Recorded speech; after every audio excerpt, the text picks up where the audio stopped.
तर भावानं चॅलेंज करून लय दिवस झालता, म्हणून अचानक मनात आलं काहीतरी चॅलेंज केला पाहिजे, म्हणून मित्रांना घेऊन गेलो मी पोलार बिअर आईस्क्रीम पार्लर मध्ये. आणि तिथे जाऊन केला आम्ही बॉटल स्वीप चॅलेंज, आणि त्यात देवेंद्र हारला आणि त्यानं बिल सगळं पे करणार आहे. आता भावानं तुम्ही म्हणत असतील पोलार बिअरला का केलास, तिथले रेट्स तर आहेत. तर भावानं हे तुमचे गैरसमज आहे, कारण जीएसटी 18% वरनं 5% झाला आहे. आणि आधीपासूनच माझं पोलार बिअर फेवरेट आहे, कारण इथं वेगवेगळ्या प्रकारचे आईस्क्रीम प्रोडक्ट्स मिळतात तुम्हाला.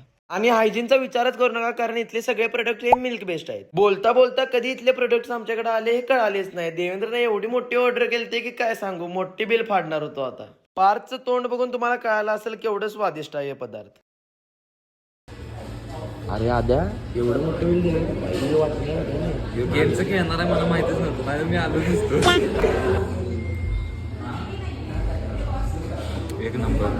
एक नंबर असणार की, पैसे तू भरायला मग रे लागणारच की. तर भावना 100% मिल्क बेस्ड आहे हे मी तुम्हाला सांगितलंच, कारण 100% व्हेज पण आहे इथले सगळे प्रोडक्ट्स. आणि माझा पर्सनल फेवरेट म्हणायला गेलं तरी हा डीबीसी आईस्क्रीम एवढा स्वादिष्ट आणि चॉकलेटी होता की काय सांगू तुम्हाला. देवेंद्रला एवढं आवडलं की देवेंद्रला घरातल्यांसाठी पार्सल पण घेतलाय.